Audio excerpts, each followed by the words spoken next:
Police officers have always gotten a bad rap for their authority over us, which is very often abused.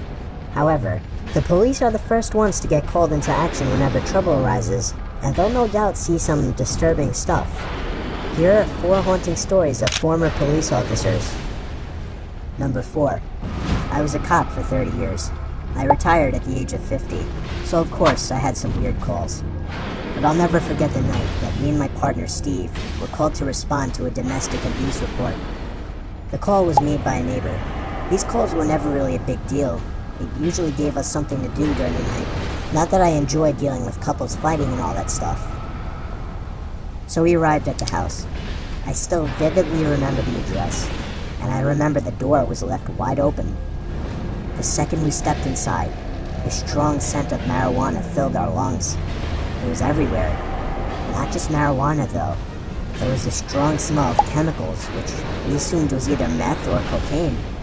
We made our presence known by asking for the couple to come out into sight. A thump from the upstairs gave away their position.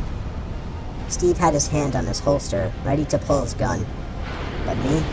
I wasn't nervous yet. Steve told me to move quietly up the stairs. We normally listen to each other, so I humored his paranoia. There were 3 doors, 2 open and 1 closed. The closed door led in the direction where the thud in the ceiling was. I banged on the door before swinging it open myself. The smell was the first thing we noticed, then the body. The body was very obviously rotted. We knew even in the dark. We pulled our guns. Steve turned on the light. I told him to scan that room while I scanned the rest of the house.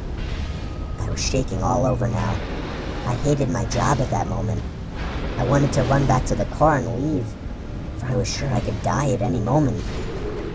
I found my hand to be stuck on the doorknob until I finally had the balls to turn it and push the door open with force.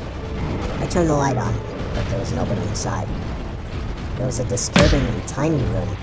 No windows and no furniture, except for a dirty old cot. Steve suddenly screamed, and I rushed across the hall to see what was going on. There was some shirtless guy laying flat above one of the dressers in the room. We had him at gunpoint, yelling at him to come down, when something grabbed my ankle and tried to pull me to the floor. There was a hand coming from under the bed. I stomped on the arm with my other foot and pulled out a frail, trashy-looking woman who was obviously baked. I cuffed her and Steve cuffed the man. We were on our way outside with the 2 crazies screaming at us, but we had one final surprise coming.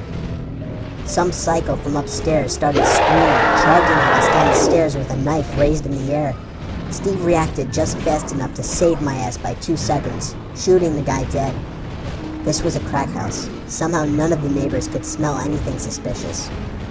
The dead woman on the bed was killed by the man of the 2 we caught, who admitted to killing her due to lack of payment. The man was sentenced to life without parole. The woman was sentenced to 30 years. Steve says he never felt bad about what he did. He says he just rid the world of one more piece of trash. Number 3. Myself and a buddy on my squad responded to an alarm. The incident location was an old office-type building that had been converted to a doctor's office.